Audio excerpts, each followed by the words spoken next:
Safety. I'd be remiss if we didn't start off today and recognize the significance of the day. Historically, on 9/11, law enforcement has come together as a group to recognize and honor those that sacrificed to preserve the ideals of this country, the freedoms of this country. And instead, we find ourselves today hunting a murderer who chose to violate our rights, the rights of an individual within this country. Just to recap yesterday's events, at around 12:20 p.m., political influencer Charlie Kirk was at Utah Valley University participating in a student-sponsored event with Turning Point USA. Charlie was shot at that event. He was transported to a local hospital where he later passed. Last night, his body was moved to the state office of the medical examiner. We will continue to facilitate movements to get him home today and with his family. Yesterday, during the investigative process, we located a couple of persons of interest. We interviewed those individuals, and after releasing them and after clearing them of being suspects, they face scrutiny, they face threats. We asked the public to be patient with the investigative process. These individuals were not suspects, they were people of interest. We ask that you do not impose into those people and that investigative process. They don't deserve that harassment for being subject to that. I'd like to thank all the investigators that are involved in this. They have worked around the clock. All day yesterday, through the night last night, investigators from the State Bureau of Investigations, from county, from city agencies, the university, our federal partners with the FBI, the ATF, and many others. Those are just a few of the people that we have involved in this. I'd like to thank all of them for their strong work. Through all that work last night, we were able to make a few breakthroughs. We were able to track the movements of the shooter. Starting at 11:52 a.m., the subject arrived on campus, shortly away from campus. We have tracked his movements onto the campus, through the stairwells, up to the roof, across the roof to a shooting location. After the shooting, we were able to track his movements as he moved to the other side of the building, jumped off of the building, and fled off of the campus and into a neighborhood. Our investigators have worked through those neighborhoods, contacting anybody they can with doorbell cameras, witnesses, and have thoroughly worked through those communities, trying to identify any leads. We do have good video footage of this individual. We are not going to release that at this time. We are working through some technologies and some ways to identify this individual. If we are unsuccessful, we will reach out to you as the media and we will push that publicly to help us identify them. But we are confident in our abilities right now, and we would like to move forward in a manner that keeps everyone safe and moves this process appropriately. Last night I communicated with Erica. The family's devastated. As a commissioner of public safety, as a father, as a husband, I can only imagine what that family's going through. The heinous event that happened yesterday is not Utah. This is not what we're known for.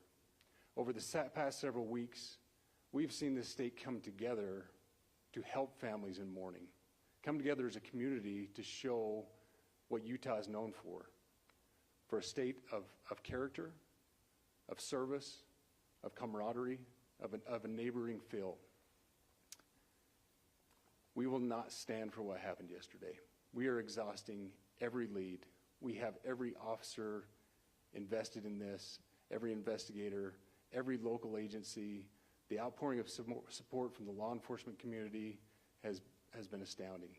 We are investing everything we have into this, and we will catch this individual. Having walked through the crime scene, through the hallways of this school, through the classrooms, I can't imagine what the people on scene felt as well. A horrific event where some of them barricaded in classrooms, some of them ran in fear.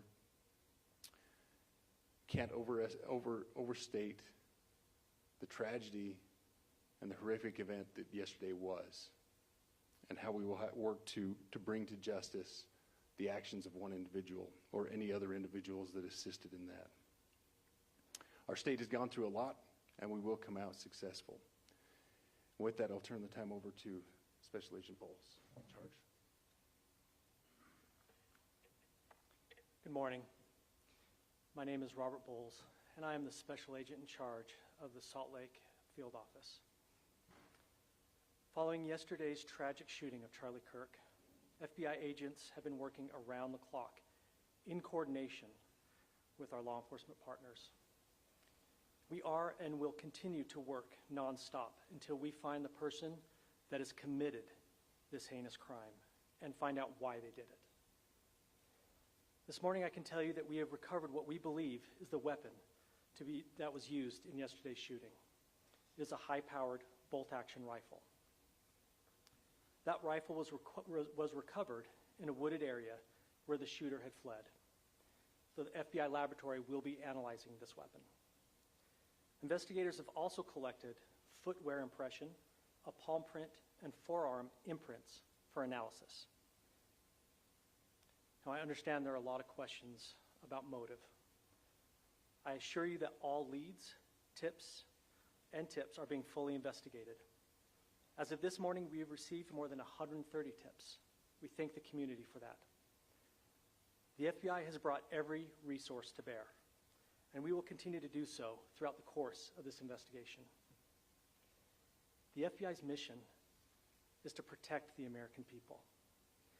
It's to uphold the Constitution of the United States. Any attack on the First Amendment is an attack on the very foundation of our democracy. That is why we will relentlessly pursue this case and the shooter until we find him. We also continue to grieve with the family and the community. It's our community. If you have any video or images from the shooting, we ask you to please submit them to our digital media tip website at www.fbi.gov/Utah Valley Shooting. You can also call the FBI at 1-800-CALL-FBI. We truly rely on the public's help in these types of cases, and no tip is too small or insignificant. Thank you.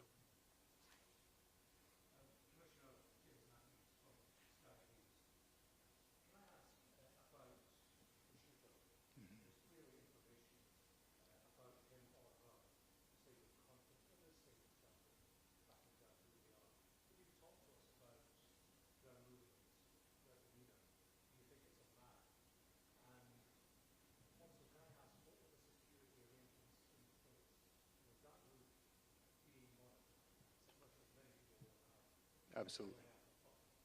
So what I'll release about the suspect is suspect blended in well with a college institution.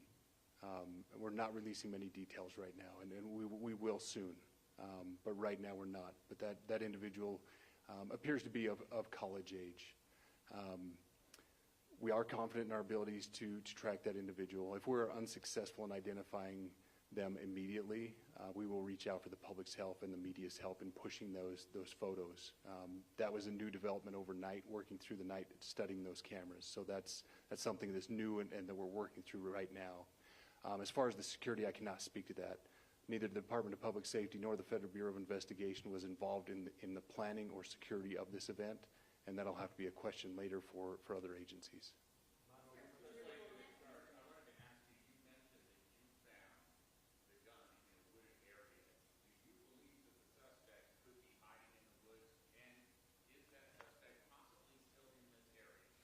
So that's a good question, and it's a question that goes to the safety of the community, right? No, not in those woods. We've walked through those woods and secured it. As to the community, I can tell you that this was a targeted event. We don't believe that the community is at risk. However, we are exhausting every resource to find him, and we will do so.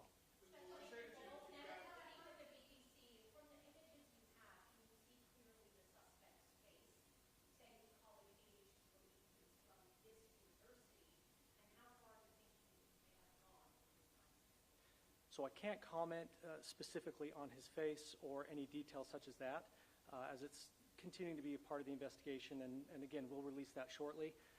However, we're doing everything we can to find him, and we're not sure how far he has gone yet, but we will do our best. We have images of the suspect.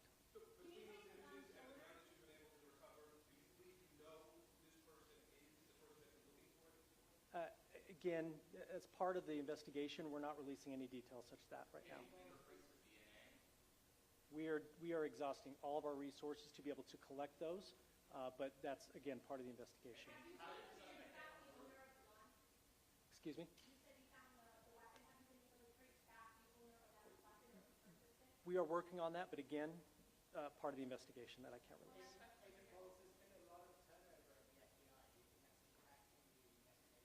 Not at all. We've got complete and total support from everyone, from the director on down, and it's been an incredible supportive environment so far.